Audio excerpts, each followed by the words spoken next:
Hey guys, just a little ramble from me. I'm having my coffee, having a wee think, and I was wondering about what could be nice to chat about. And one of you put a great comment on my last video talking about collaboration and how that works.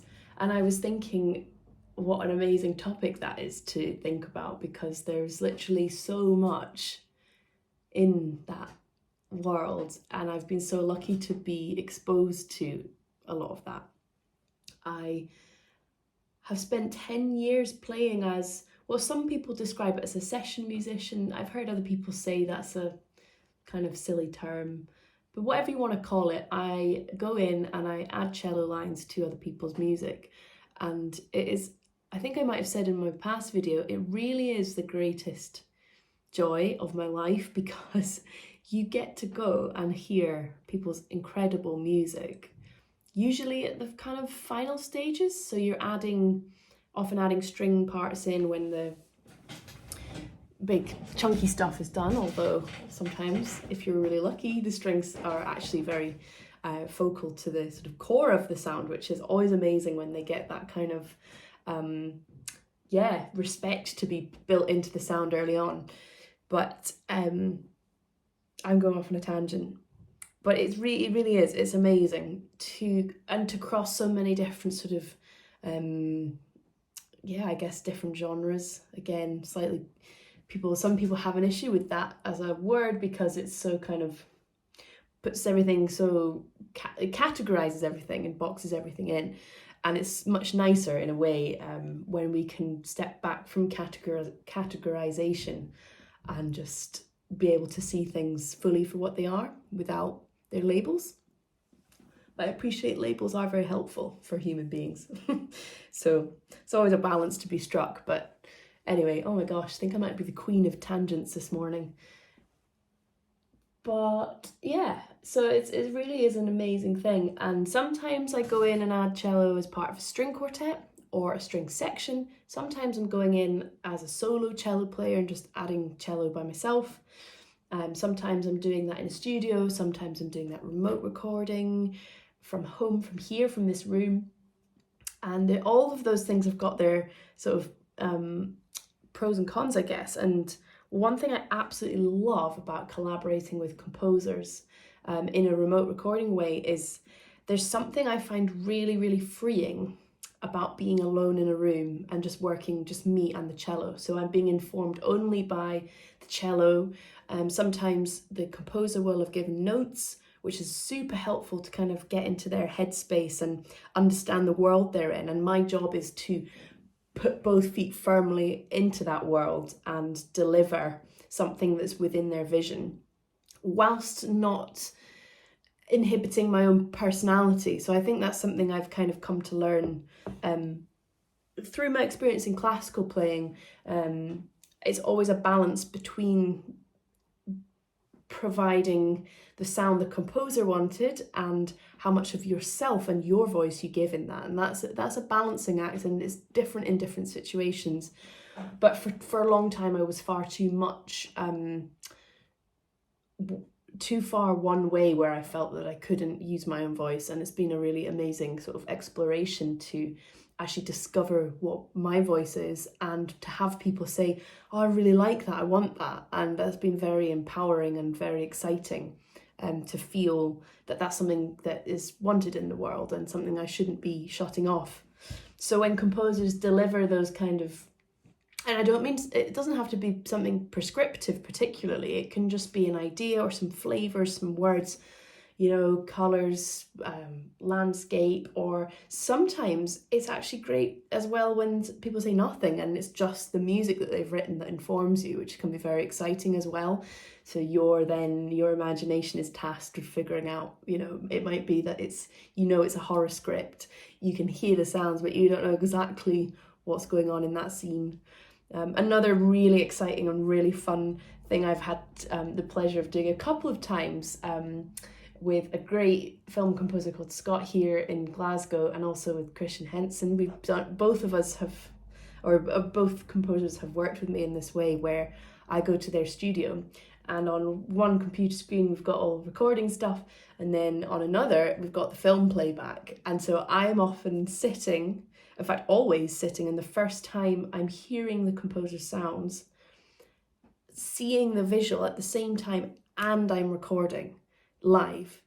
And that is so exciting because you're responding actually to something visually in real time. You don't get to sort of practice, and you don't get to have any preconceived thoughts or ideas. So it's a really, well, for me anyway, I find it a really, really sort of emotive and yeah, something that's it can be very emphatic about that you're just sort of responding in real time, and it's recorded. And yeah, and like one of those things I did was it was all about it was a film called Ride the Wave, which is an amazing film about a Scottish surfer.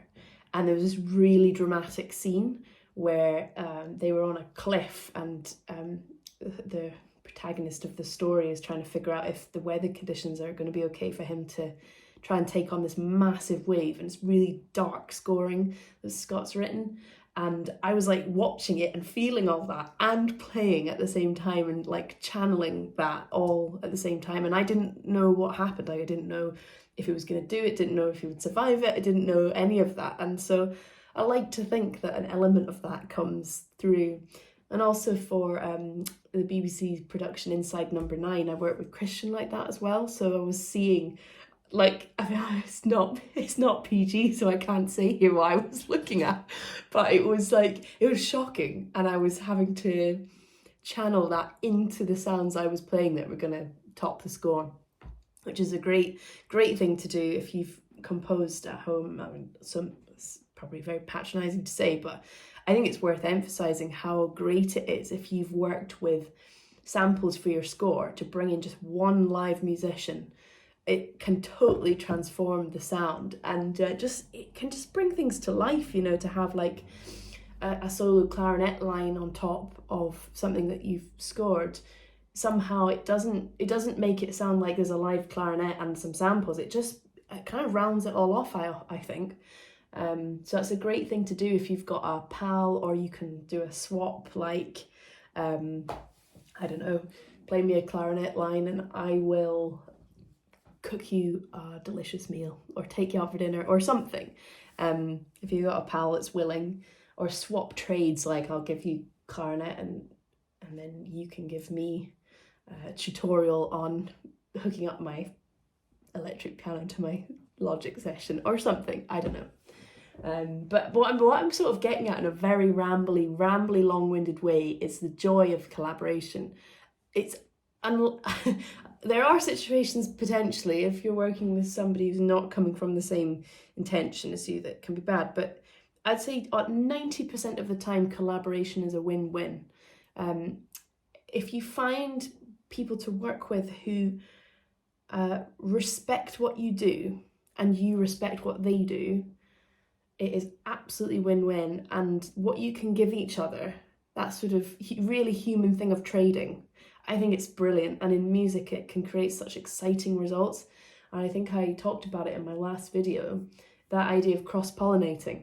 So I might go and cross-pollinate with a nickel harper player, and we make this sound, and then I go back and here's just me. And then if I go and cross-pollinate with a brilliant fiddle player, there's that. And what happens is, it's not like both things are two shades of me. They're just completely different. They're so different and disparate, and that sort of infinite possibility thing, I think, is amazing. By bringing different brains and different voices into something, I think you should never be afraid of collaboration, and you'll know straight away if it's not working out for you. And you know, that's a whole other video, I guess, of how you would tackle those challenges around sort of boundary setting and being able to have self-respect and stick up for your voice, but whilst making space for others. And I think this is kind of the crux and where I'm going with all of this long ramble. The thing that I have learned, the biggest lesson that I've learned from my job as a session musician is, in a nutshell, how there's no right way to do anything in music. There is no right way. There's not a formula, there's not a set of rules, and if anyone tells you there is, they're wrong. I'd say the one rule, if you had to put a rule in, is you've got to serve the music. As soon as you stop serving the music, and that could be by saying, oh, here are the rules I know, I'm going to follow those rules, and ignoring your ears, or saying, well, I was taught that I should do this, so just sort of being bullheaded and following rules, or, you know, that generally 2% of the time will serve the music as a coincidence. But if you're not being led by the music, you're not being led by your ears, then I think you're going to run into issues. So if you're led by your ears and you think, aha, okay, I remember this person said this to me and that rule will be really good here, great. But if you come into a situation and say, here's my rules, go, don't matter about the music, put that down at the bottom of the pile, you're going to run into trouble. And so what I've observed as a session player is very often what I come in and do is I come in and somebody has something scored, or they might say, listen to this, please add this. So I'll do that. And for me, that's me doing my job. That's where I do my job, is that I have to provide top quality, I have to understand my brief, and I have to get on board with their ideas. I'm not being paid to come in and say, here are my ideas, other than in my voice as a cello player. So I contribute that. And then I might stop, do a few takes, go and listen. And at that point, unless I'm asked to contribute something, I won't actually say anything at that point unless I can hear, like, okay, maybe that note's a bit out of tune, can we fix that? Or perhaps that could be neatened up in rhythm. But other than that, it's not for me at that point to sort of artistically lead what happens next. So what I'm sorry, I still haven't got to the crux of what I'm trying to say here, but it's coming. So many situations, the person whose session it is, or the artist, starts to then use that recording or that thing in their own artistic way. And because of the sort of role that I'm brought in on, it's not my place or my job to say, oh, I do it like this. So what is meant is I've never contributed or don't contribute that much, so that's what I would do. I just sit back and listen and I watch. And I'd say almost 10 times out of 10, they reach the conclusion that they want to, or they get the desired outcome that they want to, in a way that I might not have done. And the great privilege is the fact that it's not up to me to interfere. I'm just there to watch. And so I get to see people running with these ideas, and I might be thinking, no, I wouldn't do it like that. But they do it, and they come to these fantastic conclusions. If we'd done it my way, it wouldn't have been wrong, but it also isn't right. You know, it's just different. And what I've been able to see, you know, I must have played on almost 100 recordings at this point, if not more. Not one person operates the same way because we're all individuals, but we're all operating for the same sort of end goal. And we just find all these different individual paths. It's been a great, great lesson for me to see how different this singer from Uist, say, gets to their end result, or this jazz musician from Glasgow gets to their end result, and they'll be totally different, and then my idea would have been different. So I think collaboration is the art of being able to stand forward for yourself when you need to and contribute. It's listening, and it's knowing how to step back and let go, letting someone else take the reins, even if you don't fully agree. I think unless it's your project, in which case you should have more say, of course, and you should be voicing who you are, and you should be in charge, making the calls. But if you're just there to collaborate, then actually there's a great, something very empowering and a great joy in letting go of those sort of controlling reins and just watch, and you sort of drop it's like dropping dropping your sort of, why can I not think of what I'm trying to say? It's like your elixir into a swirling potion that's already in motion, and you're just dropping that in and watching it, and you're not trying to sort of get in there and change the direction of this cauldron or whatever. I've got very witchy with my analogies there, but that's what I mean. It's sort of, you just do it and you let go. And if somebody turns around and says, Alice, what would you do here? Then you can say, this is what I would do. But if it's not, it often isn't needed, because that person is then running with their artistic idea. I think it's a hugely exciting balancing act as a tightrope to walk, of making sure that you have, you know, contributed to the highest quality. But that's the other thing, right? Perceptions. So I remember on one recording, oh my gosh, this is 15 minutes, sorry guys. But perceptions are amazing, because I remember I did a recording once and we did a take and I said, oh, I can't use that. I just played a really bum note there. And everyone in the room was like, are you joking? Like, that, the vibe of that take was so much better than anything else. And so I was sort of saying, oh, let's take the sterile one without the bum cello note, but it's sort of sterile. And everyone was like, no, come on, like the vibe here is what we want. And so I didn't fight it. I was like, okay, yeah, you are all saying that and I respect you enough to let that go. So let's do it. And they were totally right, you know, they were totally right. Just to save one tiny note, I nearly sacrificed the whole vibe of something. And so perceptions are really interesting, because you come in with your own perceptions of what quality is, but other people have different ones, which is why music's so fantastic, because there's no right or wrong. And that's why different music speaks differently to different people, because it's not a one size fits all. It's not like, I mean, I think that the industry can make us feel like, you know, there is a one size fits all sometimes, but that's just a big business. And so I don't think people need to pay too much attention to that. If you believe in your music, it will speak to someone somewhere. And another record you might make might not speak to that same person, but it speaks to, you know, Auntie Deborah down the road, and then that's great. And so I do think there's a great thing in learning about, you know, perceptions and how different that can be amongst people. And always ignore what people describe as industry standard.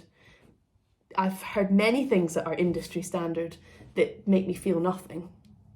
And I'd say always go for emotion and realness and a fantastic recording, and then worry about everything else after.